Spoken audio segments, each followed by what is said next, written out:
Do you know the greatest secret to manifesting like a millionaire? It is not money, nor opportunity, nor luck, it is imagination. Everything you see in this world, every fortune ever built, every empire that has ever risen, began first as an invisible picture within the mind of one who dared to assume its reality. The millionaire does not wait for the world to grant him wealth. He walks in the consciousness of wealth long before a single dollar appears. He assumes the feeling of abundance, of security, of freedom, and by dwelling in that state faithfully, the outer world must conform. Consciousness is the only reality, and wealth is not gathered, it is claimed within and then revealed without. You must understand you cannot manifest riches by longing for them. Longing only affirms lack. You must claim them now as though they are already yours. Close your eyes and imagine what you would do if you were already a millionaire. How would you walk? How would you speak? How would you live? Carry yourself in that state, and the unseen forces of your imagination will shape the visible world. Do not wait. Do not doubt. Assume the state of the millionaire tonight as you drift into sleep. Feel the satisfaction of financial freedom, the joy of abundance, the certainty of wealth already secured. Persist in that inner conviction, and the world must mirror it back to you. The secret is simple: live from the end. Assume it is already done. Wealth is not something you chase, it is something you embody. Dare to believe it, and you will surely see it. Imagination is the true source of wealth, for it is within the unseen world of thought that every visible form is first conceived. Money, possessions, and opportunities are merely shadows of what was once imagined in silence.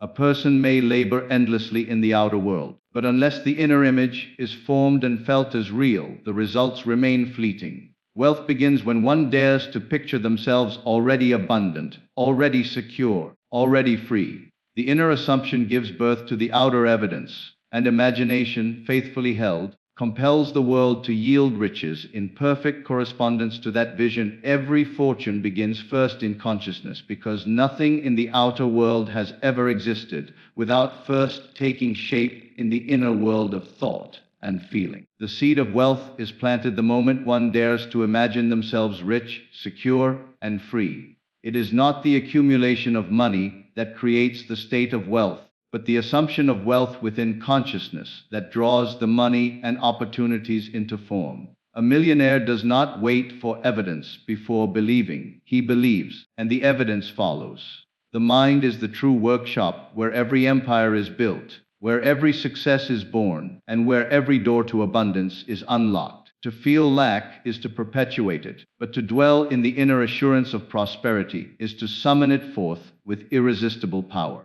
When consciousness accepts the idea of fortune as already real, circumstances, people, and events begin aligning to fulfill that state. Everything seen on the outside is the mirror of what has been claimed inwardly, and the world cannot help but reflect the conviction one holds. To build fortune, one must begin not with effort, but with awareness, shaping the inner picture until it becomes the natural state. Assume the state of abundance before it appears, for the law of consciousness demands that what you inwardly accept as true must one day be mirrored in the world without. Abundance is not something that comes from chance, circumstance, or external favor. It is the reflection of an inner conviction that you already possess all that you desire. When you rise in the morning and carry yourself as one who is already supplied, already wealthy, already fulfilled, you impress upon your subconscious mind the pattern of prosperity, and that impression must, in time, take shape as visible reality.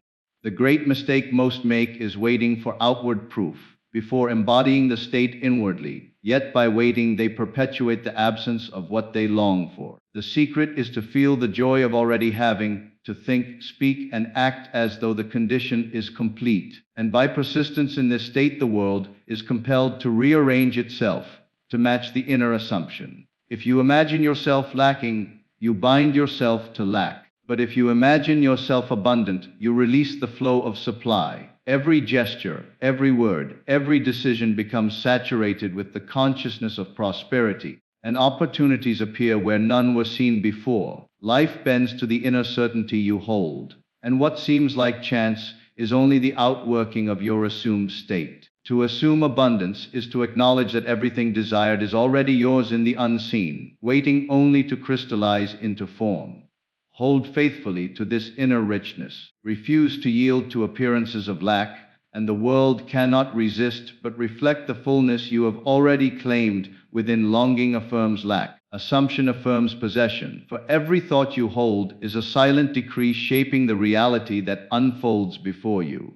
When you long for something, you silently declare to yourself and to the universe that it is not yet yours. You affirm distance, separation, and absence, and in doing so you perpetuate the very condition you wish to escape. Longing strengthens the state of wanting, and wanting is the opposite of having. It keeps your attention fixed upon the gap between you and your desire, and so the gap widens, reinforced by the energy of your own focus.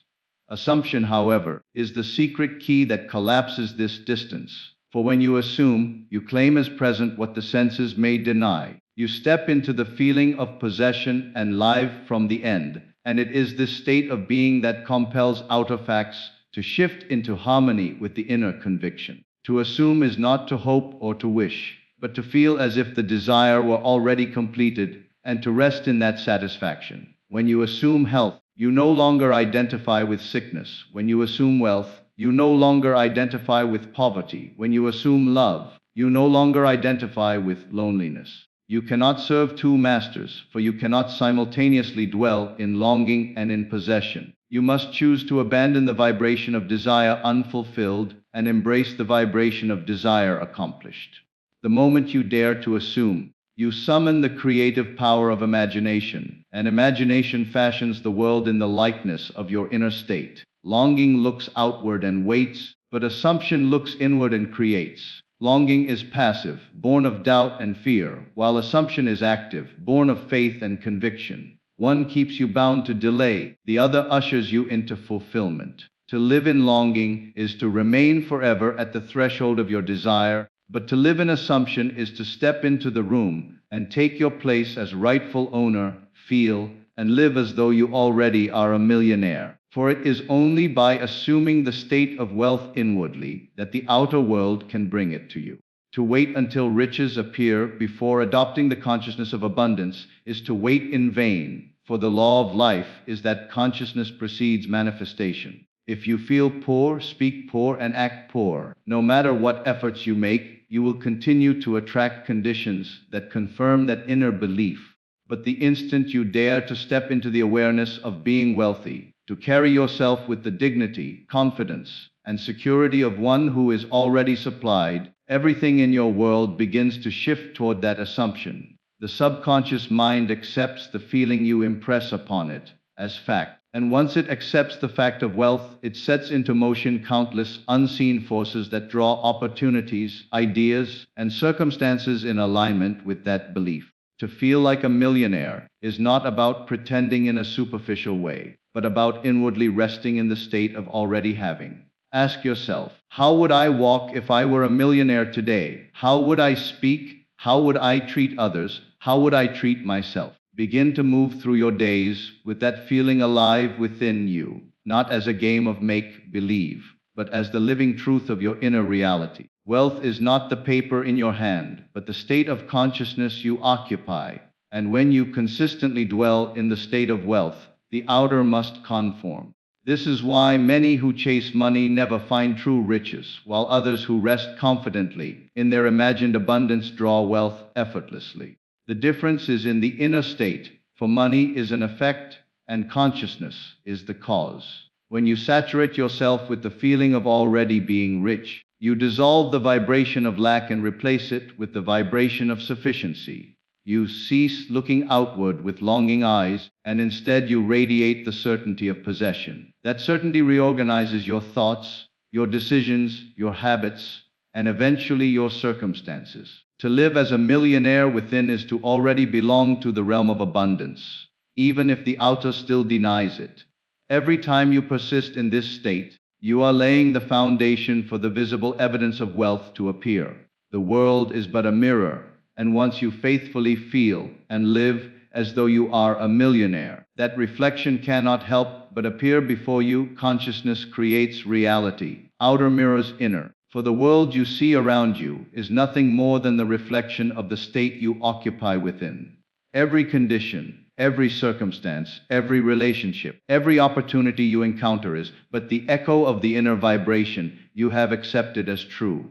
Life does not happen to you by chance or accident. It happens through you, shaped by the thoughts you consistently hold, the feelings you entertain, and the assumptions you cling to.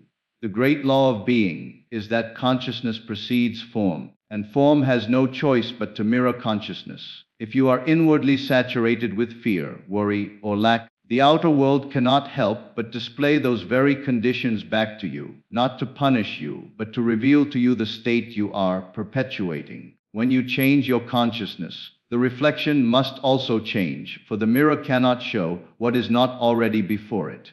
If you desire wealth, you must first accept the inner state of abundance. If you desire love, you must first assume the feeling of being loved. If you desire success, you must first occupy the consciousness of achievement. To wait for the outer to prove itself before assuming the inner is to invert the law and remain trapped in the cycle of longing.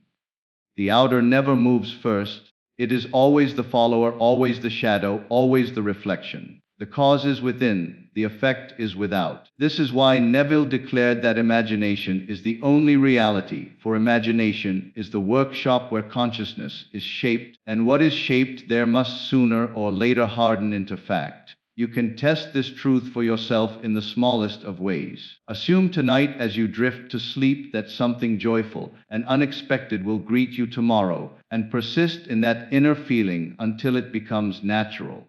You will discover that tomorrow brings with it an experience that matches your assumption, and though it may appear coincidental, it is nothing more than the mirror responding to your consciousness. The same law that governs small things governs great things, for the law makes no distinction. The one who accepts poverty inwardly will continually experience it outwardly, while the one who dares to feel rich inwardly will inevitably find the world presenting the evidence of riches. The outer world is a faithful servant to the inner master, yet most live as though the outer dictates the inner. They see lack and feel poor. They see delay and feel hopeless. They see obstacles and feel defeated, not realizing that they are only reinforcing the very states that gave rise to those appearances. To break free is to reverse the order. To feel abundance while appearances still show lack, to feel peace while circumstances still suggest chaos, to feel love while outwardly alone. This is not delusion but creation, for the unseen always precedes the seen. Every change you long for begins with a change in consciousness. You do not fight the outer world. You do not wrestle with appearances. You do not beg or plead for change. Instead, you step into the state you desire inwardly, and by dwelling there faithfully, the world begins to conform. Outer mirrors inner without fail, and the only true work you must do is the inner work of assumption, for once the state is secured within, the reflection must appear without walk, speak, and act in the vibration of wealth, for your every movement, word, and gesture communicates to the unseen world the state you occupy. Wealth is not first a sum of money or possessions, but a consciousness, a way of being, a vibration that you assume before the evidence is visible. To walk in wealth is to carry yourself with the dignity and assurance of one who knows they are already supplied. Your posture, your manner, your presence radiates a quiet confidence that does not beg, does not strive, does not chase, but simply knows. The millionaire does not shuffle through life with the energy of lack. He walks as though the ground itself responds to his certainty, as though the world bends in favor of his assumed reality. When you walk in the vibration of wealth, you impress your subconscious with the idea that abundance is your natural state, and in time, the mirror of life must reflect it back. To speak in the vibration of wealth is to let every word you utter carry the resonance of abundance. Words are not idle. They are living seeds that take root in consciousness and bloom into experiences. If you constantly speak of what you lack, of what is difficult, of what is missing, you water the soil of poverty and watch it bear fruit in your life. But if your speech flows from the conviction of already being rich, you align your vibration with that reality. Speak with gratitude, speak with generosity, speak with the ease of one who knows supply is endless. Your words must match your vision, for words are the garments of thought, and thought is the seed of reality. By speaking wealth, you clothe yourself in the vibration of riches long before they appear in form. To act in the vibration of wealth is to let every decision and choice flow from the inner certainty of abundance. The one who believes in lack clings, hoards, and fears to give, but the one who believes in wealth acts from freedom, generosity, and trust. To act wealthy is not to spend recklessly or pretend extravagance, but to behave with the calm assurance that more is always coming. You carry yourself with the grace of sufficiency. You invest in yourself as though you are worthy. You treat others with honor as though nothing can diminish you. And you make choices aligned with the life you desire rather than the fear of losing what you have. Each action, no matter how small, reinforces the state of wealth within you, and that state creates the evidence without. Walking, speaking, and acting in the vibration of wealth is the practice of embodying the end before it arrives. It is living now as though the desire is already fulfilled, and by living this way, you draw it into form. The world cannot resist the conviction of one who has already accepted wealth as reality. Opportunities, ideas, and circumstances begin to rearrange themselves around you, for life mirrors your assumption. The vibration of wealth is not about arrogance or display, it is about alignment, harmony, and certainty. It is the steady knowing that supply flows endlessly, that you are connected to the infinite source, that nothing can be withheld from you when you already live in possession of it within. To walk, speak, and act in wealth is to train the inner man to accept abundance as normal, and when abundance becomes normal inwardly, it becomes inevitable outwardly. Every step, every word, every action becomes an affirmation of wealth already attained, and the world, being a faithful mirror, must reflect that vibration in the visible forms of prosperity, opportunity, and freedom. Use sleep to impress the state of abundance, for the moments before you drift into unconsciousness are the most fertile ground for planting the seeds of your future. The conscious mind, with all its reasoning, doubts, and resistance, grows quiet as the body surrenders to rest, and in that stillness the subconscious stands open, ready to receive whatever impression you leave upon it. This is why Neville Goddard placed such great importance on the state akin to sleep, for it is in that twilight condition between waking and sleeping that you are most powerful in shaping your reality. What you carry with you into sleep becomes the substance from which your subconscious molds tomorrow's experiences. And so to sleep in lack is to multiply lack, while to sleep in abundance is to multiply abundance. Imagine, then, the power of deliberately choosing wealth as your final thought of the day. Instead of rehearsing fears, debts, or disappointments, you turn your attention to the feeling of already being prosperous. You relax into the joy of financial freedom, the ease of supply, the certainty that everything you need is already yours. You picture yourself living as you desire to live, not as a distant dream, but as a present fact. You allow yourself to feel the satisfaction of it until your body rests in the comfort of having, not wanting. As you drift into slumber, that feeling seeps deep into the subconscious, where it takes root, grows, and eventually blossoms into outward reality. This practice is not about forcing images or straining to hold rigid pictures in your mind, but about surrendering into a mood of fulfillment. It is about embodying the end and letting it carry you gently into unconsciousness. The subconscious does not argue with you. It accepts whatever you impress upon it with feeling, and then works tirelessly throughout the night to bring it forth. Just as the soil does not question the seed, but nurtures it in silence, so your subconscious nurtures the assumption you fall asleep in. If you go to bed rehearsing lack, it will faithfully reproduce lack, but if you go to bed saturated with abundance, it will faithfully reproduce abundance. Consider the rhythm of life day after day. You sleep, and night after night, you impress something upon yourself, whether consciously or unconsciously. Most people drift into slumber worrying about tomorrow, reliving yesterday's problems, or imagining worst-case scenarios. They do not realize they are commanding their subconscious to perpetuate those very conditions. But you can reverse this process by taking control of those sacred moments before sleep and using them deliberately to install the state you wish to experience. By making abundance your final mood, you align your inner self with wealth, and your outer world must eventually reflect it. The feeling of abundance need not be complicated. You may simply lie still and feel the satisfaction of a desire fulfilled, as though a great weight has been lifted. You may imagine hearing a friend congratulate you, or picture yourself in the home of your dreams, or feel the joy of financial freedom in your body. What matters is not the details of the image, but the reality of the feeling. The feeling is the key, for the subconscious responds to emotion, not logic. When you feel the truth of abundance and let that feeling carry you into rest, you impress upon yourself the conviction that wealth is already yours. Persist in this nightly practice, and you will discover that your days begin to shift. New ideas will arise, new doors will open, new opportunities will appear where none seemed possible before. You may call it coincidence, but it is nothing more than the outworking of the impressions you have planted. The subconscious, once seeded with wealth, must produce wealth in the outer world. Life cannot help but mirror the state you consistently assume, and sleep is the most effective means of assuming it deeply. To use sleep for abundance is to make your nights creative rather than wasted.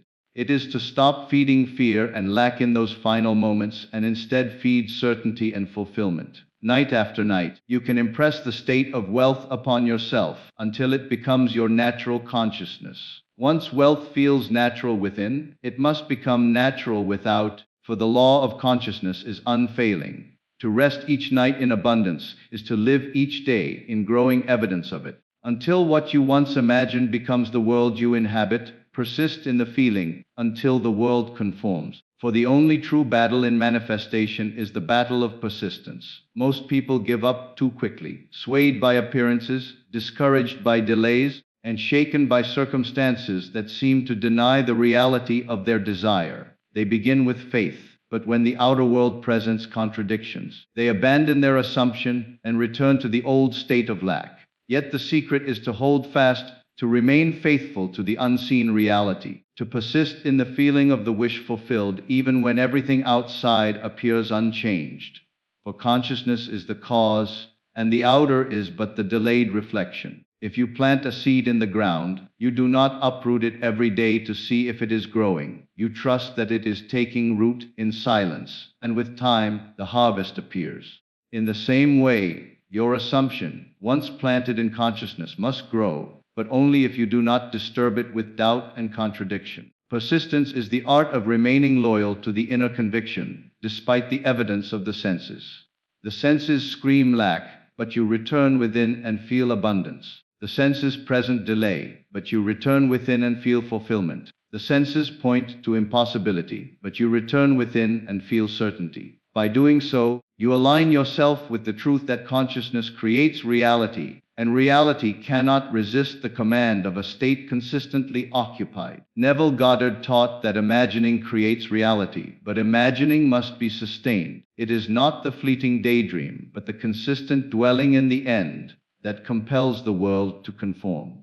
Each time you return to the feeling of the wish fulfilled, you water the seed of your desire, and each act of persistence strengthens its roots until the outer must give way. The world you see is not immediate but lagging, like the reflection of a star whose light takes years to reach your eye. What you see today is the echo of your old states, the result of yesterday's assumptions. To judge your present world as proof of your future is to misunderstand the law. The world you desire already exists within you, and by persisting in that state, you will see it reflected in time. The delay is not denial but gestation. The seed must grow, and it grows best when you refuse to dig it up with impatience. Hold fast to the end, return again and again to the feeling of possession, and trust that the outer will conform.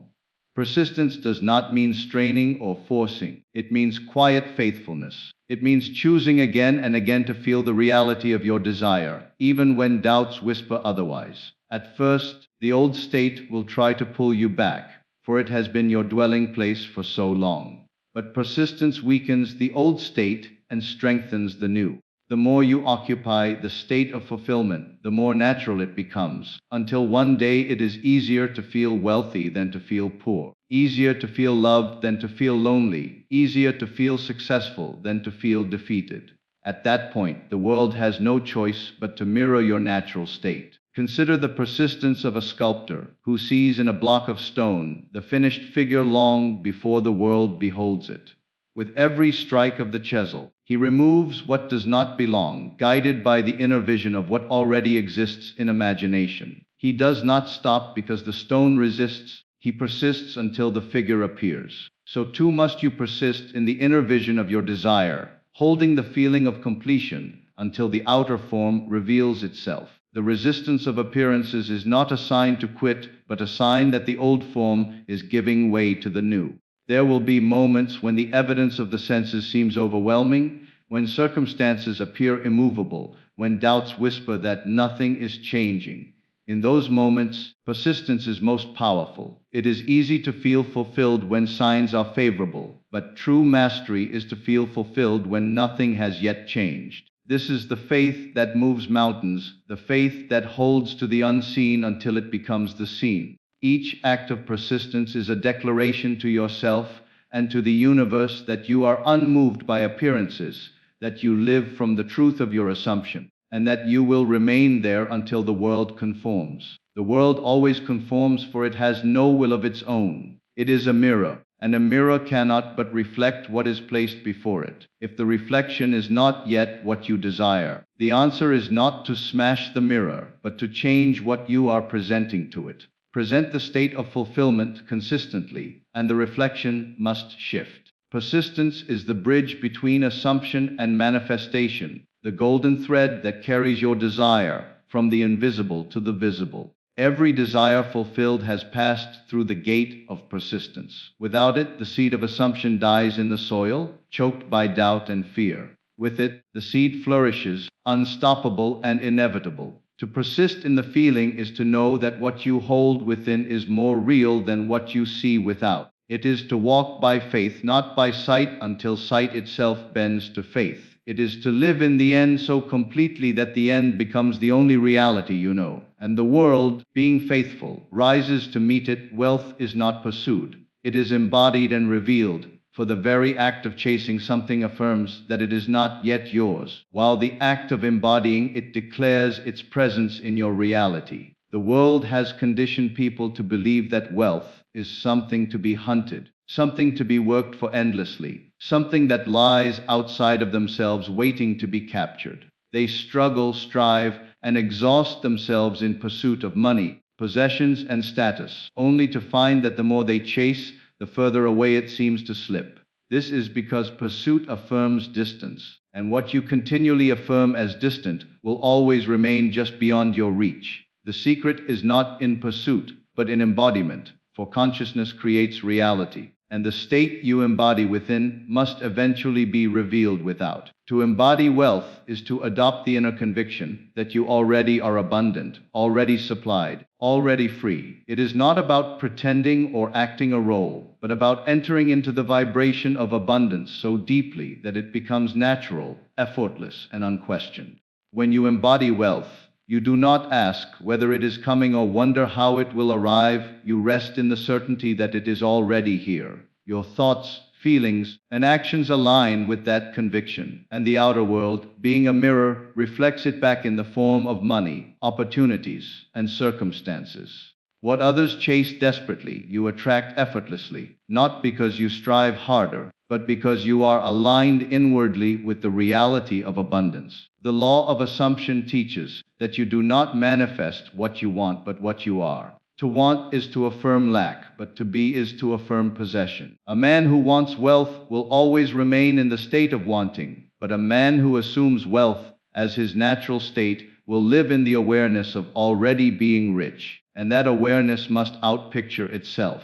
Wealth is revealed when you embody it because life cannot resist the state you persistently occupy. The world simply mirrors the inner man, and when the inner man is clothed in abundance, the outer must conform. Think of the difference between an actor rehearsing a role and one who has fully stepped into character. At first, the actor tries to imitate, to perform, to mimic, but when the role is fully embodied, the acting disappears and the character lives through him. So too with wealth. At first, you may attempt to feel it, to imagine it, to think of it, but as you persist, the feeling becomes natural until you no longer try to act wealthy. You simply are wealthy in consciousness. And when that shift occurs, wealth must reveal itself in the outer world, not as something newly acquired, but as something that was always present, waiting to be uncovered. Wealth is revealed because it is not created from nothing. It already exists in the unseen. Every possibility, every fortune, every opportunity exists in imagination. And imagination is the only reality. By embodying the state of wealth, you select from the infinite possibilities the one you choose to express, and by persisting in that selection, it crystallizes into form. This is why Neville Goddard taught to live from the end, to assume the feeling of the wish fulfilled. For in doing so you occupy the state that must eventually be revealed. You do not chase the end, you become the end, and in becoming it, you allow it to unfold naturally in your experience. Consider the difference in vibration between one who chases money and one who embodies wealth. The one who chases is restless, anxious, and doubtful, always measuring progress and fearing delay. His actions are colored by desperation, and his world reflects his inner state with obstacles, setbacks, and struggles. The one who embodies wealth, however, is calm, assured, and unhurried. He knows that abundance is inevitable, because he already possesses it inwardly. His actions flow from confidence and certainty, and his world reflects his state with ease, opportunity, and supply. The outer conditions of both men are governed not by effort, but by consciousness, for it is consciousness that creates reality. Wealth is not pursued because pursuit affirms separation, and you cannot unite with something you continually affirm is apart from you.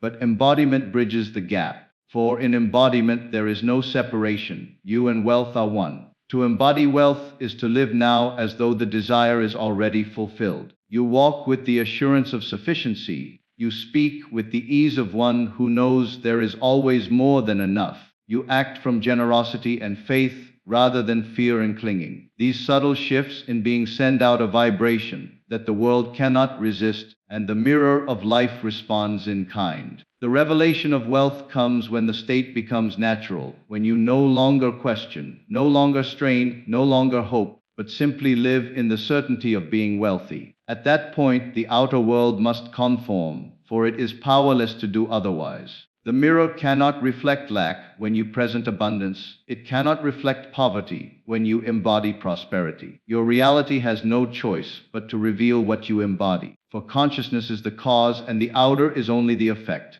This truth applies not only to money, but to every area of life. Health, love, success, freedom. All are revealed when embodied. All are denied when pursued as something separate.